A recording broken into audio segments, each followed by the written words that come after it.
जी नाज़रीन, एक बार फिर हम आपके साथ मौजूद हैं और पाकिस्तान मिनरल समिट 2025 होने वाला है, तो इसके हवाले से हम बात करेंगे। हमारे साथ जो मेहमान मौजूद हैं, डॉक्टर फरीद ए मलिक साहब, मेंबर पाकिस्तान साइंस फाउंडेशन, इनसे हम बात करते हैं। अस्सलाम वालेकुम जी। जी, अस्सलाम वालेकुम। आप खैरियत से हैं? जी, बिल्कुल खैरियत से। बहुत-बहुत शुक्रिया शो में शामिल होने के लिए।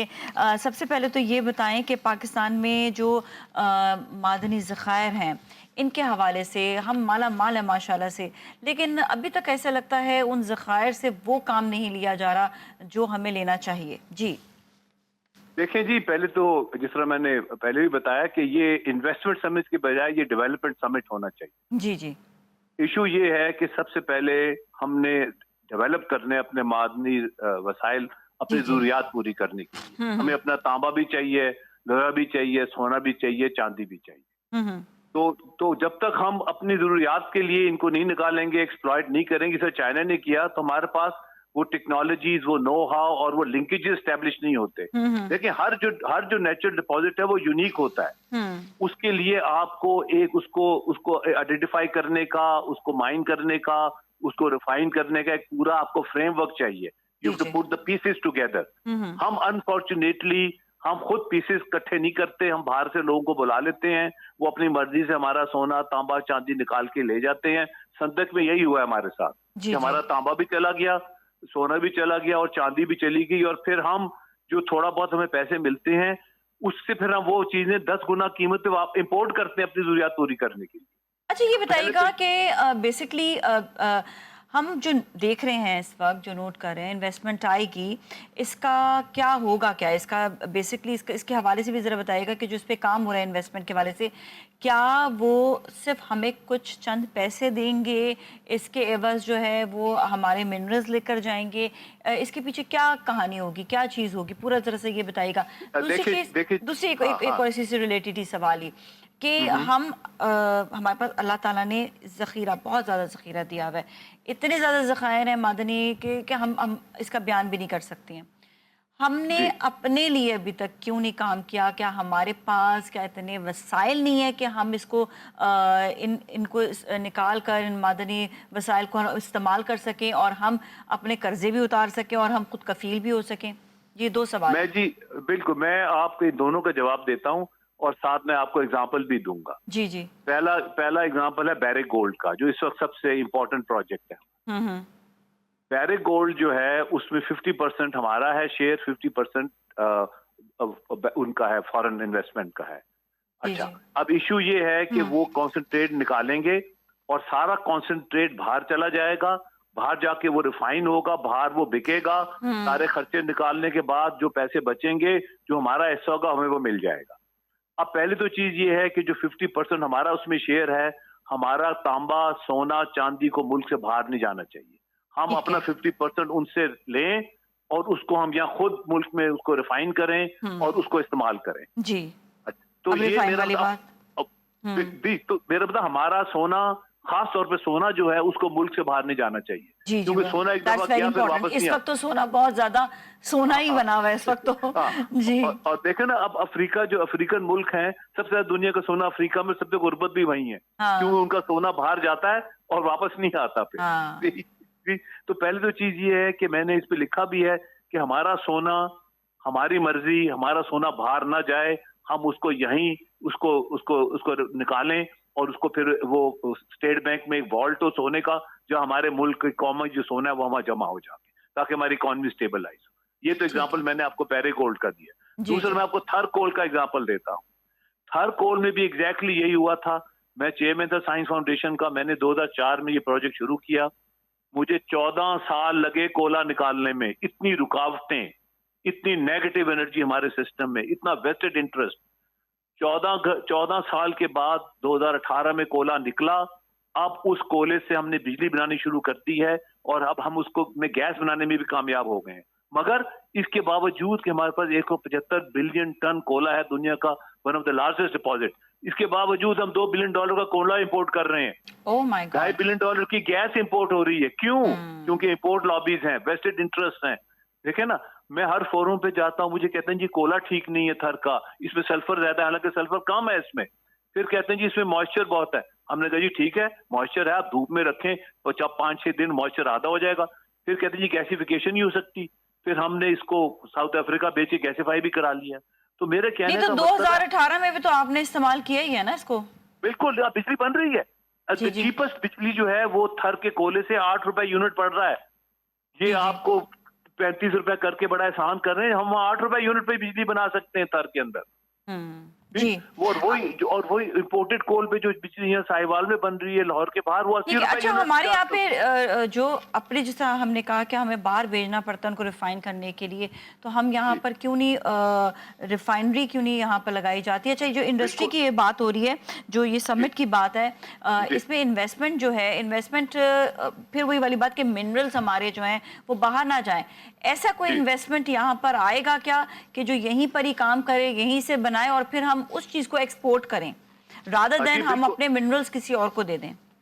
नहीं जी, एक्सपोर्ट तो दूर की बात है, हम अपनी जरूरियात तो पूरी करें। एक्सपोर्ट तो कम्स लेटर। देखो ना, पहली तो चीज ये है कि आप अपनी जरूरियात खुद कफील हो अपनी जरूरियात में, दैट्स द मोस्ट इंपॉर्टेंट। तो फिर इन्वेस्टर क्यों आएगा? इन्वेस्टर का इंटरेस्ट क्या होगा फिर? नहीं, इन्वेस्टर के फिर उसे शेयर करें ना। अब जैसा बैरिक गोल्ड वाले आए हैं रेकोडिक में, तो 50% वो ले जाएं, ठीक है, उन्होंने इन्वेस्टमेंट की, 50% अपने को आप खुद इस्तेमाल करें, खुद रिफाइन करें। अच्छा, एक मैं आपको थोड़ा ब्रीफ कर दूं कि मेरी ये फील्ड है लार्ज स्केल कमर्शियल माइनिंग की। जी जी जी देखें, इशू ये है कि जो कॉपर है, जो तांबा है, उसकी रिफाइनिंग के लिए आपको बिजली काफी चाहिए होती है। जी जी। और बिजली जो है वो महंगी है। अच्छा, अब अगर हम अपनी रिफाइनरी थर में लगा लें, जो थर के कोयले से बिजली बने, तो हम रिफाइनरी वहां लगा सकते हैं, जो बड़े कम दामों में हम अपना तांबा रिफाइन कर सकते हैं। जी जी जी। अच्छा, जो सोना और चांदी है उसके लिए इतनी रिफाइनिंग की जरूरत नहीं होती, क्योंकि सोना काफी प्योर फॉर्म में निकलता है। जी जी। तो सोने का तो बाहर जाने का कोई जवाब ही नहीं है। तो जो 50% हमारा जो ये कर रहे हैं, जो ये बैरिक गोल्ड वाले जो निकाल रहे हैं, जो हमारा 50% सोना है, उसको हमारी मुल्क की हदूद से बाहर नहीं जाना चाहिए। ये बड़ी फर्म कमिटमेंट है, मैं इससे बड़ा फर्म हूँ, और हम बैठ के पूरा फ्रेमवर्क डेवलप कर सकते हैं कि हम अपने सोने को निकालें, उसको साफ करें और स्टेट बैंक के वॉल्ट में पहुंचाएं ताकि बाहर ना जाए। तो ये मैं वेरी क्लियर हूँ। ठीक है। बाकी तांबे के लिए भी हम, अगर अभी हमारे पास टाइम है, क्योंकि 3-4 साल लगेंगे इस माइन को डेवलप करने में, सब करने में, वो भी हम रिफाइनरी भी लगा सकते हैं। अच्छा, संदक में ऑलरेडी एक वो लग गया है, स्मेल्टर लग गया है, वो एक कॉन्सेंट्रेट को स्मेल्ट करके अंदर अपग्रेड करते हैं। चाइनीज की जो इन्वेस्टमेंट है, हम वहां भेज के अपने कॉपर को भी अपग्रेड करा के फिर रिफाइनिंग के लिए थर में ले जा सकते हैं। अच्छा जी, चल थोड़ा सा समिट के हवाले से भी बात कर देंगे कि इस समिट में बेसिकली क्या क्या फायदा हो सकता है और हम क्या क्या चीजें लेकर आ सकते हैं। इस तरह का एक समिट 2 साल पहले भी हुआ था, 2023 में, उसमें भी मैं था। बात इशू ये है कि जब तक आपके पास फ्रेमवर्क नहीं होगा, जब तक आप अपना होमवर्क नहीं करेंगे, जब तक आप जब तक एक आपके पास एक प्रॉपर फॉलो अप नहीं होगा, तो ये जो माइनिंग प्रोजेक्ट्स हैं, इनको लॉन्च करना और पाए तकमील तक पहुंचाना बहुत मुश्किल है। बेचना आसान है, आप किसी को पकड़ा दें, लो जी आप कर लें, खुद ही निकाल के ले जाएं, वो आसान है। मगर आपने अगर इनसे मुस्तफीद होना है तो आपको वही बात है ना कि जिसे कहते हैं ना कि बिजनेस करेंगे तो उसका फायदा होगा, वरना तो कोई और आके हमारी चीजों से लेकर फायदा चला जाएगा। तो मैं यही कह रही हूँ कि इस समिट में, जैसा आपने कहा ना, इस समिट में आप ये बताइएगा कि आप लोग अपने जो कहते हैं ना कि आपने कहा कि अभी इस पे जो है मुकम्मल जो है वो पहले बात होनी चाहिए, मुकम्मल पहले पेपर वर्क होना चाहिए, आप लोग अपना जो है थोड़ा थिंक टैंक सामने लेकर आएंगे, तो कुछ इस दफा कुछ चेंजेस 2023 से कुछ आपको नजर आती है कि होंगी? वो तो जब जाएंगे तो पता चलेगा, मगर अभी तक मुझे वो फ्रेमवर्क नजर नहीं आ रहे। जी जी। देखिए, अब वो इस वक्त सबसे ज्यादा दुनिया का सबसे बड़ा माइनिंग जो मुल्क है वो ऑस्ट्रेलिया है।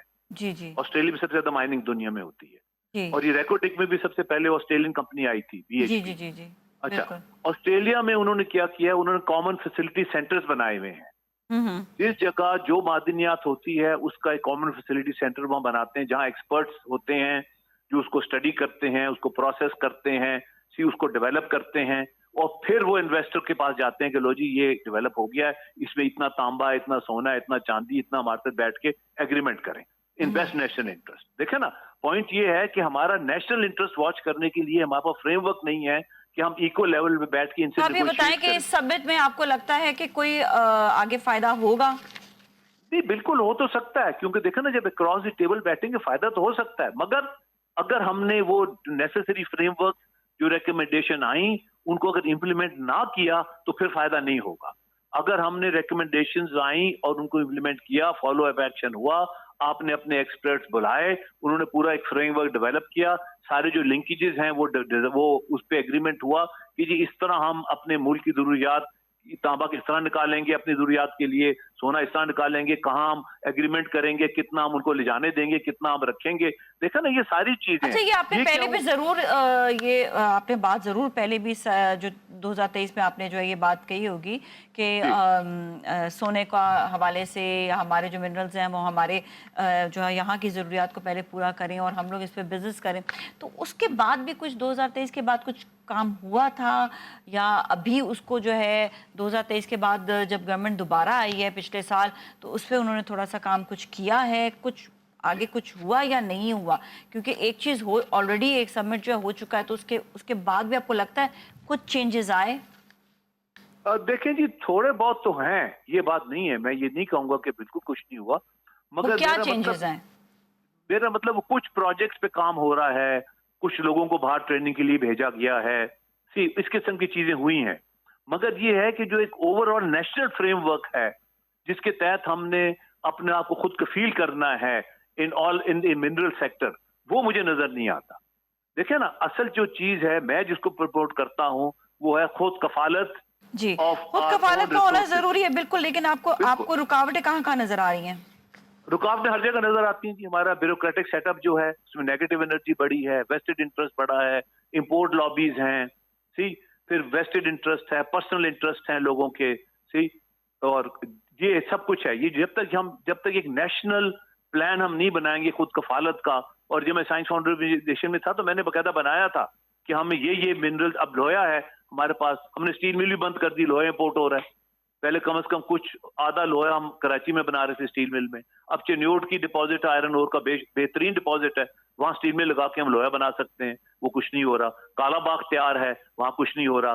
देखो ना, हमें एक नेशनल स्ट्रेटेजी बनानी है खुद कफालत की, ताकि हमारा जो इंपोर्ट बिल है हम वो चीजें ना मंगाएं। बिल्कुल, ताकि हम इन कर्जों के तले जो दबे हुए हैं वो हम आराम से निकल सकते हैं उससे, अगर हमारे मिनरल्स पे काम किया जाए। बहुत बहुत शुक्रिया आपका, thank you so much for being with us. जी, इसके साथ ही अब हम जाएंगे ब्रेक की जानिब, ब्रेक पर फिर मिलेंगे, हमारे साथ ही रहें।